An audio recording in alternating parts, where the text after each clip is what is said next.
it's just amazing how we can help, if it's dogs or humans, children. And yesterday, our friend Mansi went up with our tour guide Rajinder on his motor, raise your hand, on his motor bike, and they went way up in the mountains. And you know the gray monkeys, we always call them like the nice monkeys, not the red butt monkeys, you know? They're down here somewhat, you don't see them too much, but they're big and very royal.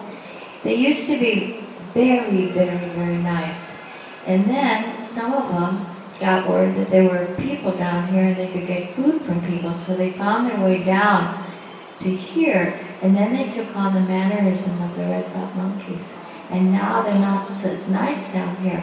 But we used to go way up in the mountains, walk with Swamiji years ago, and we used to feed them. So they went back up, and Mansi has pictures on her iPhone where one of them, this one little fellow, got up and sat in her lap.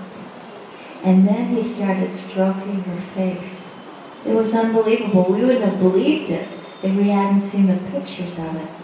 So there's always an adventure here. And don't you go to sleep sometime at night and just run these incredible movies through your mind saying, this all happened today? It's like unbelievable.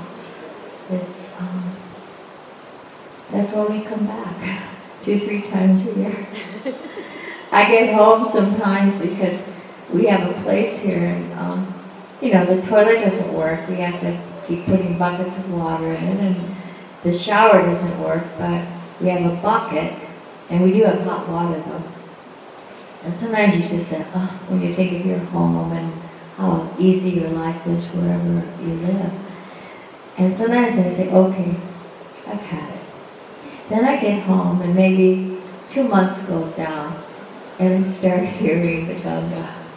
I start smelling the smells. My daughter went to school. Our daughter went to school here for 12 years in Midipidi and the schools before that. And I remember she went when she was 6.5 because she wanted to go.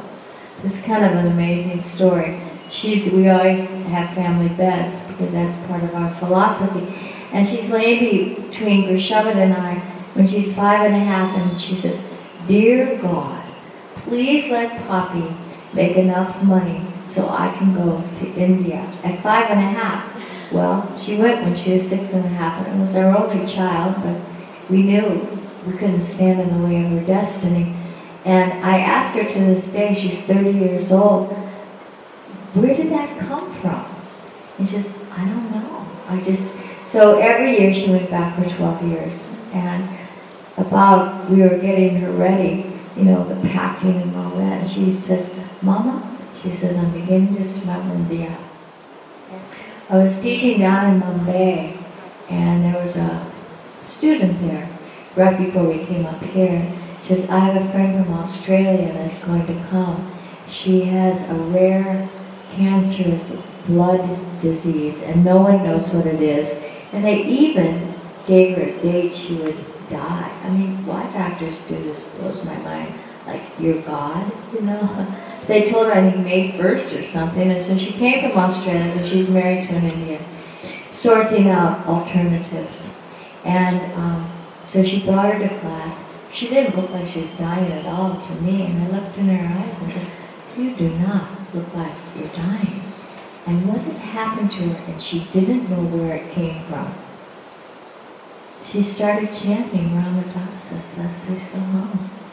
She didn't even know it. It hadn't on a CD or anything. It just kind of came through. Story after story after story. And so I said, well, I think Ramadasa Sase Soham is going to heal you. So that's the power of that beautiful mantra that we'll get to participate in tomorrow. So, shall we?